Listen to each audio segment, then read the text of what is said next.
E aí, galera, estamos aqui para mais um bloco. Essa é a nossa última participação aqui nessa aula de atualidades. E eu queria falar sobre a Primavera Árabe. Galera, esse assunto, Primavera Árabe, é um assunto que cai muito em prova de concurso.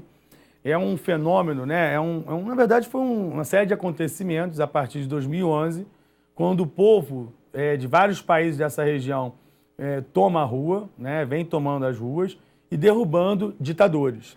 Então, a Primavera Árabe, galera, aconteceu, por enquanto, em 5 países de verdade.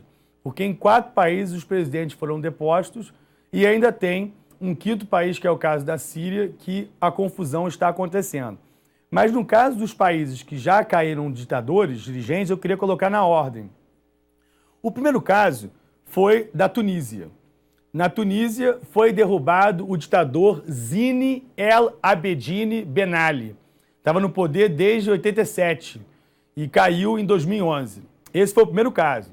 Na Tunísia, um feirante chamado Mohamed Bouazizi ateou fogo ao próprio corpo e aquilo desencadeou uma série de movimentos nas ruas, que tomaram a capital Tunis e fizeram Ben Ali renunciar. Então a Tunísia foi o primeiro caso. Já foi feito eleições na Tunísia, ganhou um partido que está no poder, que é o partido religioso, chamado Ennahda. Inclusive, isso foi uma característica nos países da Primavera Árabe. Cai o ditador e assume um partido religioso. Na grande maioria das vezes foi isso. Na Tunísia, hoje quem governa é o Ennahda. O segundo país que teve a Primavera Árabe foi o Egito.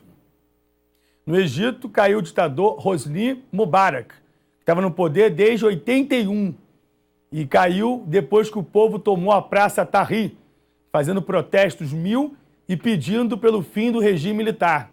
Agora, olha que curioso no Egito, né? O povo conseguiu. Mubarak é obrigado a renunciar, deixa o poder em 2011, né? No início de 2011, em janeiro de 2011, e o povo, então, consegue o que queria. O Egito faz uma eleição, é a primeira eleição da história do Egito, e ganha um presidente chamado Mohamed Morsi, ou Morsi. Esse Morsi dura 1 ano. O primeiro presidente eleito da história do Egito dura 1 ano, porque em 2013 Morsi é deposto. Os militares dão um novo golpe, derrubam o presidente religioso, até porque o Morsi impôs ao país, em pouco tempo de governo, um regime religioso. Mudou a Constituição, adotou a Sharia, tentou adotar a Sharia como lei do Egito, imagina isso, que é o Alcorão como a lei do país, criou uma Constituição caretésima contra as mulheres, a favor de tráfico até humano, e isso fez com que grande parte da população egípcia tirasse o apoio a ele. E aí o Morsi cai num golpe militar. Hoje, quem governa o Egito é um governo interino, civil, controlado pelos militares. Quem manda no Egito é o general Al-Sisi, todo-poderoso Al-Sisi, e que certamente vai ser presidente do Egito na próxima eleição. A ironia é que quem colocou esse Sisi para comandar as Forças Armadas foi o Morsi.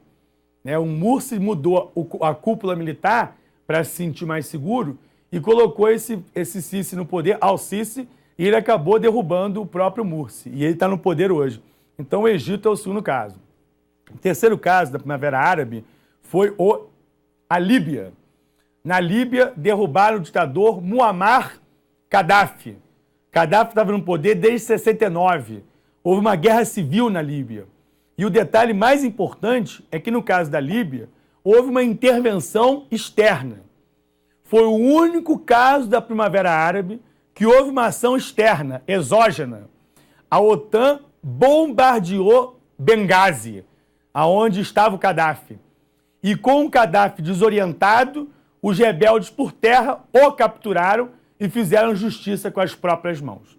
Inclusive, o corpo do Gaddafi ficou num frigorífico 3 dias e durante esses dias todo tipo de não vou dizer maldade, porque o Gaddafi era mal porque é pica-pau, então não tem maldade contra ele, mas todo tipo de abuso em relação ao corpo fizeram. Estupraram um cadáver, enfiaram elementos cortantes em seu ânus, todo tipo de coisa. Até porque o Gaddafi era um ditador sanguinário, marcado pelas práticas sexuais das mais absurdas e chocantes. Estuprava filhos de ministros, filhas de ministros, filhos e filhas. Então ele era um cara assim completamente perturbado da cabeça. Gaddafi, Líbia. Terceiro caso, quarto caso, foi do Iêmen. Então eu citei, Tunísia, Egito, Líbia e Iêmen. Iêmen, capital Sanaa. Presidente Ali Abdullah Saleh. Governava o Iêmen desde... É o nome contraditório, né? Ali Abdullah, caiu o presidente do Iêmen no poder desde 78. Tá? Então, os caras longevos, né? Quanto tempo no poder? E agora o pau tá comendo na Síria. A tentativa de derrubar o Bashar al-Assad. Então, eu vou mostrar aqui mais estilo Eduardo Grilo, né? Bashar al-Assad. Outro que muda a pronúncia que eu adoro é o William Vac. O William Vac, eu sou fã do William Vac, mas o William Vac, ele consegue pegar a pronúncia que ninguém fez e fazer. Né? Os nomes que ninguém... Sochi. Outro dia saiu Sochi, né? Sochi, pô. Todo mundo fala Sochi, aí eu falo Sochi. Agora, vamos para imagens. Vem comigo. Vem comigo, tipo... Lembra disso? Tinha um programa assim, vem comigo. Aqui a bandeira... Como é que faz isso? Vem comigo? Goulart de Andrade. Eu detesto não lembrar as coisas. Goulart de Andrade, vem comigo. Então aqui o Egito. Esse é o presidente Morsi, né, aqui nos protestos. E o detalhe interessante é que o grupo que o Morsi fazia parte, a Irmandade Muçulmana, foi declarado grupo terrorista. Né? Então você vê que a situação no Egito mudou muito. A Irmandade Muçulmana foi o partido que estava no poder. Era o partido que elegeu o Morsi. E agora não é mais visto como um partido. Agora é visto como um grupo terrorista. Então o Egito vive um momento muito crítico em relação a muçulmanos de um lado, a religiosos da Irmandade Muçulmana de um lado e militares do outro. Os militares, eu diria que as duas grandes forças no Egito organizadas são essas. Os militares e a Irmandade Muçulmana.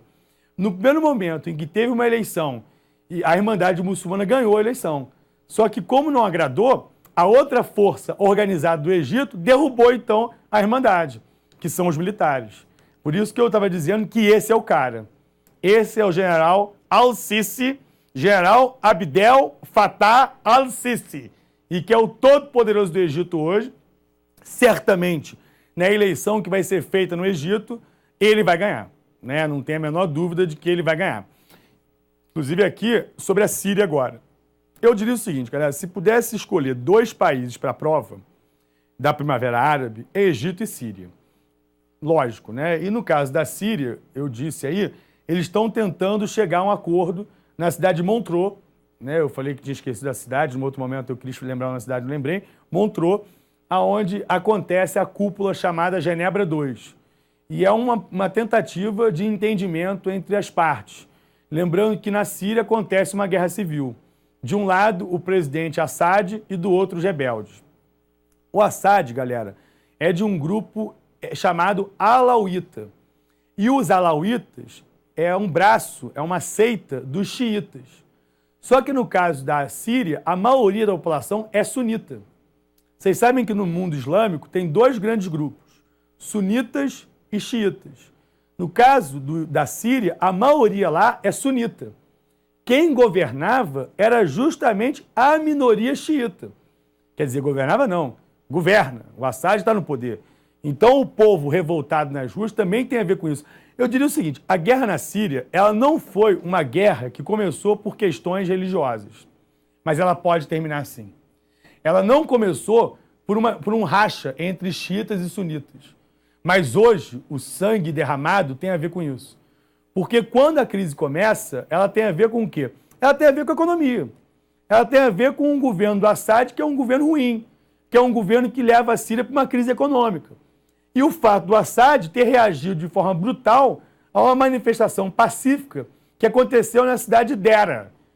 Então, na verdade, a explicação melhor para o que está acontecendo na Síria é que havia uma insatisfação, havia uma manifestação econômica contra os rumos econômicos e políticos da Síria, mas sem que isso representasse uma guerra sectária, sem que isso representasse uma guerra de um povo dividido ao meio. Só que agora, diante da guerra civil, essas divisões afloram e, sem dúvida nenhuma, a guerra se torna sectária.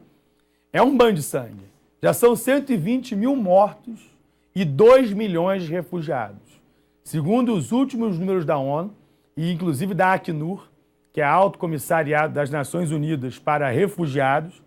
Já são 2 milhões de refugiados e 120 mil mortos. Por isso a questão da Síria é tão grave, chama tanto atenção. E sempre lembrando, o caso da Síria está dentro do contexto da chamada Primavera Árabe, onde tem vários outros casos, mas eu repito, para mim o caso do Egito e o caso da Síria são os casos a serem cobrados em prova. E no caso da Síria, só para encerrar isso, lembrar que a Rússia e a China apoiam o governo e os Estados Unidos e a Europa estão com os rebeldes. Não com todos os rebeldes. Como eu disse há pouco, os rebeldes representam um saco de gatos, né? Tem todo tipo de grupo ali dentro. E aí discernir quem é o bom rebelde ou quem é o rebelde mais rebelde é difícil de dizer. É uma crise gravíssima, cai em prova e fiquem de olho nisso. Galera, olha só, Primavera Árabe, só para terminar isso aqui, é África, né? Porque os 3 primeiros países foram da África. Eu coloco esse assunto dentro de África, que é o caso do Egito, o caso da Líbia e o caso da Tunísia. Mas a Primavera Árabe se expandiu. Ela não ficou só no norte da África. E hoje os países do Oriente Médio, como o Iêmen e a Síria, também estão na confusão. Tá certo? E sobre África, só para encerrar, fica de olho também, galera, fique de olho também na Somália. Questão da pirataria. Filmaço do cinema. Capitão Phillips, com Tom Hanks, diretor Paul Greengrass. Muito bom sobre a Somália. E o caso também do Sudão, onde lá acontece o massacre na região de Darfur. Capital Khartoum, presidente do Sudão, Omar Hassan Ahmad al-Bashir, outro procurado pela Justiça Internacional. Beleza? Galera, esses nomes que eu falo pra caramba, isso não cai tanto em prova. Isso é muito mais simostrismo meu para dizer que sei os nomes, tá? Então não se preocupe de decorar isso tudo que não cobra tanto, não. Beleza? Foi um prazer enorme. Essa foi a aula de hoje e eu espero que vocês tenham gostado. Até uma próxima participação aqui. Um abraço.